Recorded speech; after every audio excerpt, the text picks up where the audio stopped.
Student, आज का हमारा क्वेश्चन था प्राचीन भारतीय शिक्षा के अन्य क्षेत्र कौन से हैं।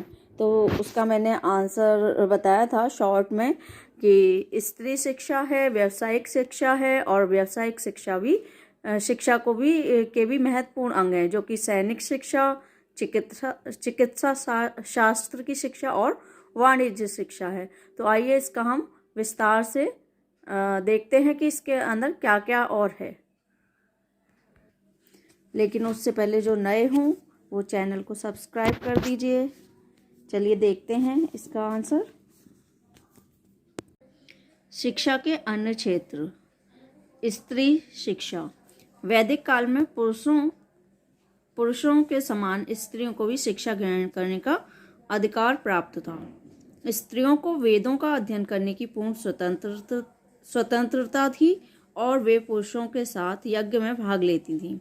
प्राचीन काल में अनेक विदुषी स्त्रियां थीं, यथा घोषा, गार्गी, मैत्रेयी, अपाला, विश्वरा, शकुंतला और अनसुईया। आप लोगों ने देखा होगा कि प्राचीन काल में कोई भी यज्ञ होता था या पूजा पाठ होती थी तो उसमें स्त्रियों को विशेष स्थान प्राप्त था। बिना स्त्रियों के पूजा पाठ या यज्ञ नहीं किए जा सकते थे। आपको याद होगा कि जब रामायण में जब उन्होंने यज्ञ किया था भगवान रामचंद्र जी ने, तो उन्होंने सीता जी की मूर्ति बनवा के अपने पास रखी थी, जिससे कि मूर्ति बगल में बैठी हुई थी, मतलब लगाई थी, जिससे ये ना हो कि उनके साथ उनकी पत्नी नहीं बैठी हैं। यानी कि इससे हमें क्या लगता है कि इससे हमें ये पता चलता है कि उस समय स्त्रियों को विशेष स्थान प्राप्त था और उनके बिना कोई पूजा पाठ, कर्मकांड आदि नहीं हो सकते थे। इसीलिए जब सीता जी नहीं थी तो उन्होंने उनकी मूर्ति बनवा के पूजा में शामिल की थी। तो यहाँ बस यही चीज़ ये लोग कह रहे हैं। और शिक्षा का भी अधिकार प्राप्त था। ठीक है, आगे देखते हैं। बालिकाओं को धर्म और साहित्य के अतिरिक्त नृत्य, संगीत, काव्य रचना, वाद विवाद आदि की भी शिक्षा दी जाती थी। उनको शिक्षा अधिकतर अपने परिवार में अपनी माता, भाई, बहन या कुल पुरोहित के द्वारा दी जाती थी। यद्यपि बालिकाओं के लिए पृथक विद्यालयों की व्यवस्था नहीं थी। बालिकाओं के लिए अलग कोई विद्यालय नहीं थे। तब बालक और बालिकाएं दोनों एक साथ ही शिक्षा ग्रहण करते थे। तथापि सह शिक्षा का कुछ सीमा तक प्रचलन था। उदाहरणार्थ आत्रेय ने लव और कुश के साथ वाल्मीकि के आश्रम में शिक्षा प्राप्त की। बालिकाओं और स्त्रियों को 200 ईसा पूर्व तक शिक्षा की भी सभी सुविधाएं प्राप्त थीं, पर उसके बाद उनकी शिक्षा पर प्रतिबंध लगा दिया गया, जिससे उनकी शिक्षा अवरुद्ध हो गई। इस संबंध में डॉक्टर A.S. अल्तेकर के निम्नलिखित शब्द उल्लेखनीय हैं। धर्मशास्त्र युग 200 ईसा पूर्व से 500 ईसा पूर्व में बालिकाओं के लिए विवाह की आयु को कम करके 12 वर्ष तक कर दिया गया और स्त्रियों के लिए वेदाध्ययन को निषेध कर दिया गया। मतलब जो आयु थी बालिकाओं की विवाह की, वो 12 वर्ष तक कर दिया और उनकी जो शिक्षा ग्रहण करने पर रोक लगा दी। इनसे उनकी शिक्षा को प्रबल आघात पहुंचा। आगे है दूसरी, व्यावसायिक शिक्षा। तो दो शिक्षाएं थी जो अन्य शिक्षा में शामिल हैं, स्त्री शिक्षा और व्यावसायिक शिक्षा। तो ये दूसरी है। प्राचीन धर्म में धर्म का मानव जीवन में विशेष स्थान था, अतः शिक्षा मुख्यतः धार्मिक और आध्यात्मिक थी, किंतु व्यावसायिक शिक्षा को आवश्यक मानकर उसकी भी समुचित व्यवस्था की गई थी। इस संदर्भ में डॉक्टर R.K. मुखर्जी ने लिखा है, व्यावसायिक शिक्षा के आधार पर ही प्राचीन भारत अपने आर्थिक जीवन और वैभव का निर्माण करने में सफल हुआ। देखिए, उस समय मतलब व्यावसायिक शिक्षा को महत्वपूर्ण माना जाता था। उनका मानना था कि उन्हें ऐसी शिक्षा दी जाए जो आगे उनके भविष्य में आर्थिक स्थिति मजबूत करने के लिए सहायक हो। हम प्राचीन भारत में व्यावसायिक शिक्षा के महत्वपूर्ण अंगों पर प्रकाश डाल रहे हैं, यथा देखिए अभी मैंने बताया था अपने शॉर्ट में भी, ये मैंने बताया था कि जो व्यावसायिक शिक्षा थी उसके 3 अंग थे, जो सैनिक शिक्षा, चिकित्सा शास्त्र की शिक्षा और वाणिज्य शिक्षा थी। तो आइए देखते हैं सैनिक शिक्षा में क्या है। प्राचीन भारत में सैनिक शिक्षा व्यावसायिक आचार्यों द्वारा दी जाती थी। इन आचार्यों में द्रोणाचार्य का नाम आज भी प्रसिद्ध है। उत्तर भारत में तक्षशिला सैनिक शिक्षा का विख्यात केंद्र था। यह शिक्षा विशेष रूप से क्षत्रियों और राजकुमारों के लिए थी। सैनिक शिक्षा आरंभ करने से पूर्व शिक्षार्थी के लिए उपनयन संस्कार आवश्यक था।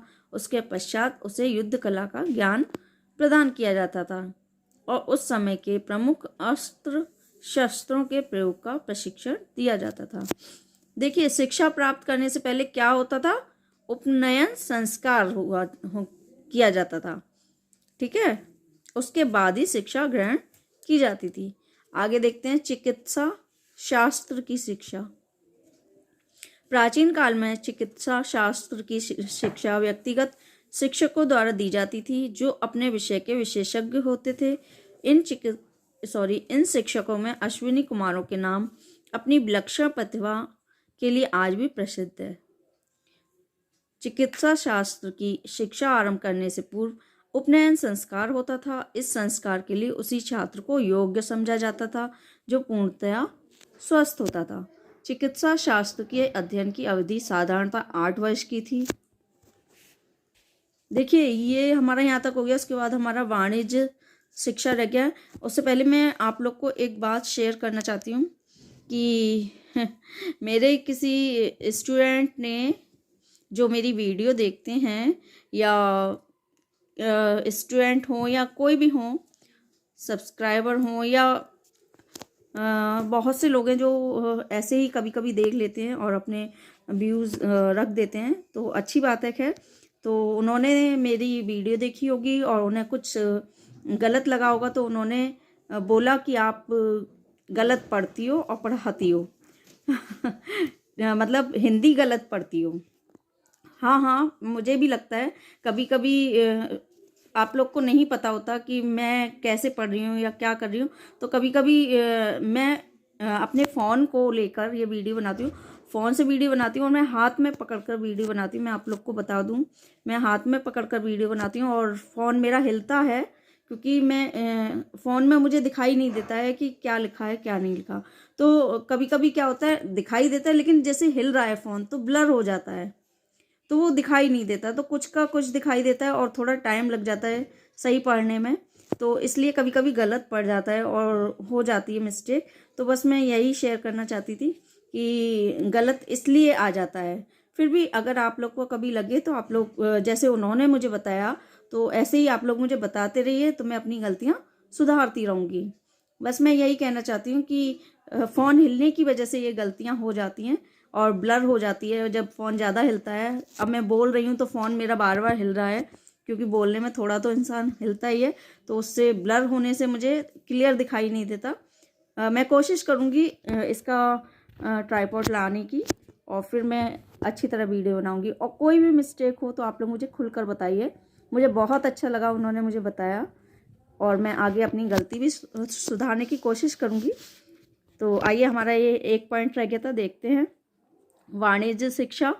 यह शिक्षा वैश्यों के लिए थी। मनुस्मृति और कौटिल्य के अर्थशास्त्र शास्त्र में इस शिक्षा का पूर्ण वर्णन मिलता है। इसमें अनेक विषय सम्मिलित थे, यथा क्रय विक्रय के नियम, आर्थिक एवं व्यापारिक भूगोल, विभिन्न क्षेत्रों की उपज एवं आवश्यकताएं, उपज क्षेत्रों और मंडियों को जाने के मार्ग इत्यादि।